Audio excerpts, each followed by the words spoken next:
नेते होते आहे आणि राहणार।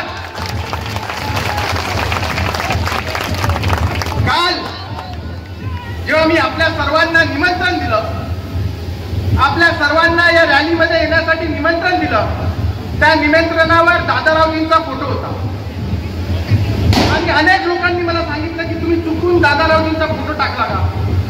ते तर अपक्ष म्हणून फॉर्म भरलाय, त्यांचा फोटो टाकू नका। मी तुम्हाला सांगतो, त्यांचा फोटो काढायची हिम्मत माझ्यामध्ये नाही, कारण हे दुःख मनामध्ये आहे। तुमच्यापैकी एकही कार्यकर्ता त्यांचा फोटो आपल्या मनातून काढू शकत नाही। अरे आपल्या पार्टीचा अंग, आपल्या पार्टीचे जे वडील आहेत त्यांना आपल्यापासून वेगळं आपण करू शकत नाही। किती संघर्ष असला तो मान आणि तो सन्मान आपण त्यांना द्यायला पाहिजे। भारत माता की, भारत माता की, भारत माता की, भारतीय जनता पार्टीचा, भारतीय जनता पार्टीचा, भारतीय जनता पार्टीचा। राजभाऊ इससे सरकार प्रमुख आजच्या या नामांकन रॅलीच्या निमित्ताने या ठिकाणी मंचावर उपस्थित नुकत्याच ज्यांची विधान परिषदेवर नियुक्ती झाली आहे आणि महाराष्ट्र महिला मोर्चाच्या नेत्या माननीय चित्राताई वाघ, आमचे ज्येष्ठ नेते माजी खासदार रामदासजी तडस साहेब, शिवसेनेचे ज्येष्ठ नेते अशोकजी शिंदे साहेब, सुधीरजी दिवे साहेब, सुनील भाऊ गफाट, श्री संजयजी गाते, विजूभाऊ आगलावे, आमचे मार्गदर्शक शोभाताई काळे, श्री सुरेश भाऊ वाघमारे, सरिताताई गाकरे, माझे मित्र संदीपजी काळे, गणेश भाऊ विकार, दिलीपजी कोरकोडे, मेघराजजी डोंगरे, श्री संजयजी सक्सेना, अर्चनाताई वानखेडे, यशवंतरावजी विजयकर, विजय वाजपेयीजी, प्रशांत सवालाकेजी, राजेशजी सराफ, श्री स्वातीताई भिलकर, नितीनजी दर्यापूरकर, अनिलजी जोशी, राजूभाऊ राठी, उत्तमराव करांगळेजी, श्यामभाऊ शंभरकर, वरुण पाठक, प्रशांत भाऊ वानखेडे, कमलाकर निंबोरकरजी, चक्रधरजी डोंगरे, राजूभाऊ काम आणि उपस्थित सर्व मंचावर उपस्थित भारतीय जनता पार्टीचे पदाधिकारी, नेते आणि ज्यांच्यामुळे ही रॅली आज यशस्वी असे या ठिकाणी उपस्थित हजारो भारतीय जनता पार्टीचे कार्यकर्ते, मी आपल्या सर्वांचं स्वागत करतो, अभिनंदन करतो, आभार मानतो। आज आपल्याला येत्या निवडणुकीसाठी भारतीय जनता पार्टीचा उमेदवार म्हणून नामांकन रॅली काढायची आहे। भारतीय जनता पार्टीने आर्वी विधानसभेचा भारतीय जनता पार्टीचा उमेदवार म्हणून माझी घोषणा केली। एकीकडे भारतीय जनता पार्टीचा उमेदवार घोषित झाला म्हणून कुठेतरी सगळ्यांना एक आनंद होता, परंतु बंधू भगिनींनो आणि माझ्या सर्व कार्यकर्ता बंधूंनो, हा आनंद व्यक्त करण्याची इच्छा कोणालाही नव्हती। हा एकमेव मतदारसंघ असा आहे भारतीय जनता पार्टीचा की तिथे एक फटाकाही फुटला नाही। फटाका याच्यासाठी फुटला नाही कारण आपल्याला आपल्या ज्येष्ठ नेत्यांचा आदर आहे। एक फटाका फुटला नाही, एक पेढा वाटला गेला नाही, जेणेकरून आपला ज्येष्ठ नेता दुखावला गेला नाही पाहिजे। जसं सुधीर भाऊंनी सांगितलं की दादा आमचे भीष्म पितामह आहे, भविष्यात काय होईल माहित नाही, उद्या काय होईल माहित नाही, संघर्ष आहे नाही आहे माहित नाही, पण एक गोष्ट मी सर्व कार्यकर्त्यांना सांगतो, केचे साहेब आमचे नेते होते आहे आणि राहणार। काल जेव्हा मी आपल्या सर्वांना निमंत्रण दिलं, आपल्या सर्वांना या रॅलीमध्ये येण्यासाठी निमंत्रण दिलं, त्या निमंत्रणावर दादारावजींचा फोटो होता आणि अनेक लोकांनी मला सांगितलं की तुम्ही चुकून दादारावजींचा फोटो टाकला का? ते तर अपक्ष म्हणून फॉर्म भरलाय, त्यांचा फोटो टाकू नका। मी तुम्हाला सांगतो, त्यांचा फोटो काढायची हिम्मत माझ्यामध्ये नाही, कारण हे दुःख मनामध्ये आहे। तुमच्यापैकी एकही कार्यकर्ता त्यांचा फोटो आपल्या मनातून काढू शकत नाही. अरे आपल्या पार्टीचा अंग, आपल्या पार्टीचे जे वडील आहेत त्यांना आपल्यापासून वेगळं आपण करू शकत नाही. किती संघर्ष असला तो मान आणि तो सन्मान आपण त्यांना द्यायला पाहिजे. निश्चितच आज रामदासजींनी जे सांगितलं आणि दिवे साहेबांनी सांगितलं की सर्व ठीक होईल आणि तीच आशा आपल्या सर्व कार्यकर्त्यांना आहे. परंतु आपल्या सर्वांना या आर्वी विधानसभेच्या विकास रथाला पुढे न्यायचं आहे. या आर्वी विधानसभेतल्या शेतकऱ्यांसाठी, तरुणांसाठी, तरुणींसाठी, महिलांसाठी, भगिनींसाठी एक नवीन भविष्याची सुरुवात करायची.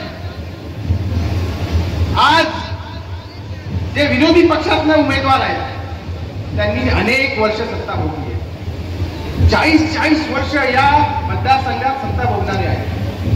परंतु 40 वर्षात काय झालं हे 4 लाईन पण देऊ शकत नाही. या मतदारसंघाची प्रमुख जो समस्या आहे ती शेतकऱ्यांना शेतीला पाणी मिळालं पाहिजे, शेतकऱ्यांच्या शेताला चांगला प्रोडक्शन झालं पाहिजे, त्याचा जास्त पीक उगवलं पाहिजे, तरुणांच्या हाताला रोजगार मिळाला पाहिजे, काम मिळालं पाहिजे, उद्योग आले पाहिजे. 40-45 वर्षानंतर सुद्धा आर्वी असेल, आष्टी असेल, कारंजा असेल या तिन्ही तालुक्यामध्ये एकही उद्योग नाही. ही आर्वी विधानसभेसाठी शर्मेची बाब आहे आणि त्याला फक्त कारणीभूत 40-50 वर्ष ज्यांनी राज्य केलं ते लोक. आणि 2 पिढ्या खपल्या. आता 3री पिढी आपल्या पोटाची भूक भागवण्यासाठी मुंबई असेल, पुणे असेल, अनेक ठिकाणी कामावर जातात. गावामध्ये बेरोजगारांची फौज तयार झालेली आहे. आपल्या महिला भगिनी आपल्या मुलांच्या भविष्यासाठी चिंतित आहे. यांच्या हाताला काम देणं आवश्यक आहे.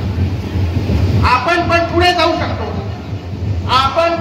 जाऊ शकतो आणि महाराष्ट्रामध्ये आर्वी विधानसभा हा सगळ्यात डेव्हलप असा विधानसभा होऊ शकतो. हा विश्वास मी आपल्याला इथे द्यायला. आपण सर्वांना एकत्र येऊन काम करायचं आहे. आपण नरेंद्र मोदी यांची कार्यकर्ते. नरेंद्र मोदी यांनी या देशाला एक विकासाचं स्वप्न दाखवलं आहे. 2047 पर्यंत हा देश विकसित राष्ट्र म्हणून आपल्याला तयार करायचा आहे. पण अशा आपल्या या स्वप्नामध्ये जर भारतीय जनता पार्टीचा कार्यकर्ता मागे पडला तर आर्वी विधानसभा हा कधीच विकसित होऊ शकणार नाही. आणि म्हणून या ठिकाणी शिक्षणामध्ये मेडिकल कॉलेज असो, आरोग्याच्या सुविधामध्ये 300 खाटांचं हॉस्पिटल असो, उद्योगामध्ये आर्वी येथे MIDC असो, तिथे सुरू होणारे उद्योग असो, कारंजा इथली MIDC असो, तिथे सुरू होणारे उद्योग असो, अनेक उद्योगांच्या मार्फत हजारो रोजगारांची निर्मिती असो, शेतकऱ्यांच्या शेताला उपसा सिंचनद्वारे हजारो एकर शेताला पाणी पुरवठा असो, आर्वी शहरात पाण्याची सुविधा असो, रस्त्यांची सुविधा असो, आष्टी शहरामध्ये पाणी पुरवठा असो, कारंजा शहरामध्ये आष्टी पाणी पुरवठा असो, असे अनेक काम आपण हाती घेतले. प्रत्येक समाजाला न्याय द्यायचं काम भारतीय जनता पार्टीने केलेलं आहे आणि भारतीय जनता पार्टीचा कार्यकर्त्यांनी केलं आहे. कारण प्रत्येक समाजामध्ये भारतीय जनता पार्टी आहे. भारतीय जनता पार्टी सर्व समावेशक पार्टी आहे. ओबीसी समाज असेल, VJMT समाज असेल, गवळी समाज असेल, बंजारा समाज असेल, होळी समाज असेल, बेंदार समाज असेल, या समाजाला हजारो घरकुल देण्याचं काम महाराष्ट्र शासन भारतीय जनता पार्टीच्या माध्यमातून मागच्या 2 वर्षात आपण करून दाखवलेलं आहे. मागच्या 50-60 वर्षात या गरीब लोकांना कोणी टॉयलेट सुद्धा देऊ शकलं नाही आणि आपण 2 वर्षामध्ये हजारो लोकांना पक्कं घर बांधून देण्याचं स्वप्न पूर्ण केलेलं आहे. ते फक्त ना फक्त भारतीय जनता पार्टीच्या कार्यकर्त्यांच्या आणि नेत्यांच्या कामगिरीवर आहे. अनेक कामं आपल्याला करायची आहेत आणि पुढचे 5 वर्ष न थांबता आपल्याला एकच विचार करायचा आहे की आर्वी मतदारसंघ हा महाराष्ट्रातला 1 नंबरचा मतदारसंघ झाला पाहिजे. आर्वी मतदारसंघामध्ये प्रत्येक तरुणाच्या हाताला काम मिळालं पाहिजे, प्रत्येक तरुणीच्या हाताला काम मिळालं पाहिजे, त्याला उत्तम शिक्षण मिळालं पाहिजे, त्या ठिकाणी उत्तम शिक्षणाच्या सोयी असायला पाहिजे, मुलांच्या शिक्षणाच्या सोयी असायला पाहिजे, महिलांच्या आरोग्याच्या सोयी असायला पाहिजे, आरोग्याच्या सुविधा गावापर्यंत पोहोचायला पाहिजे. प्रत्येक गावाला योग्य रस्ता, प्रत्येक गावाला योग्य पाणी पुरवठा, प्रत्येक शहराला स्वच्छता हे आपलं स्वप्न आहे आणि ते स्वप्न आपल्याला पूर्ण करायचं आहे.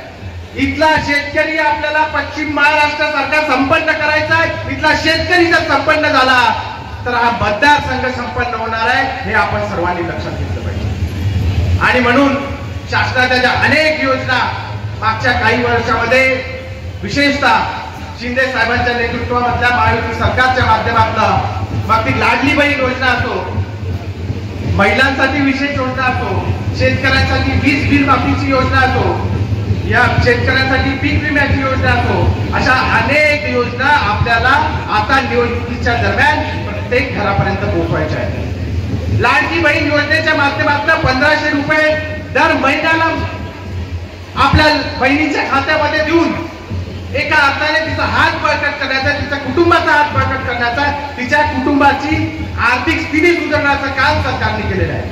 आणि इतिहासात पहिल्यांदा महाराष्ट्रातल्या 2.5 कोटी महिलांच्या खात्यामध्ये महिन्याला 1500 रुपये टाकण्याचं काम देवेंद्र फडणवीस साहेब, एकनाथ शिंदे साहेब, अजितदादा पवार यांच्या सरकारने केलं आहे. हे अभिमानास्पद काम आहे. भारतीय जनता पार्टीच्या प्रत्येक कार्यकर्त्याला याचा अभिमान असायला पाहिजे. हे काम आपण लोकांपर्यंत पोहोचून जायला पाहिजे. आपण जितके काम लोकांसाठी केले आहे तितक्या इतिहासातल्या कुठल्याही सरकारने केलेलं नाही. आणि हे काम पुढे घेऊन जायचं आहे. आपल्याला आपल्या मतदारसंघाचं भविष्य बनवायचं आहे, आपल्या मुलाभावांचं भविष्य बनवायचं आहे, इथल्या शेतकऱ्यांचं भविष्य बनवायचं आहे, इथल्या महिलांचं भविष्य बनवायचं आहे, इथल्या तरुणांचं भविष्य बनवायचं आहे. आणि ते एक स्वप्न घेऊन या निवडणुकीच्या मैदानात आपल्या सर्वांना उतरायचं आहे. आपण आज इतक्या मोठ्या प्रमाणात माझ्यावर प्रेम दाखवत माझ्या नामांकन रॅलीमध्ये भारतीय जनता पार्टीचे कार्यकर्ते म्हणून उपस्थित झालात, त्याबद्दल मी आपले मनापासून आभार मानतो. धन्यवाद व्यक्त करतो. आपल्या मेहनतीच्या जोरावर आपण जो उमेदवार या विधानसभेतून भारतीय जनता पार्टीचा निवडून देऊ, त्याबद्दल मी एकच सांगतो की आपल्याला कधी शर्मेने खाली पाहू देणार नाही. तुमचा आमदार हा महाराष्ट्राचा 1 नंबरचा आमदार राहील, हा शब्द मी या ठिकाणी देतो आणि माझे 2 शब्द संपवतो. नमस्कार.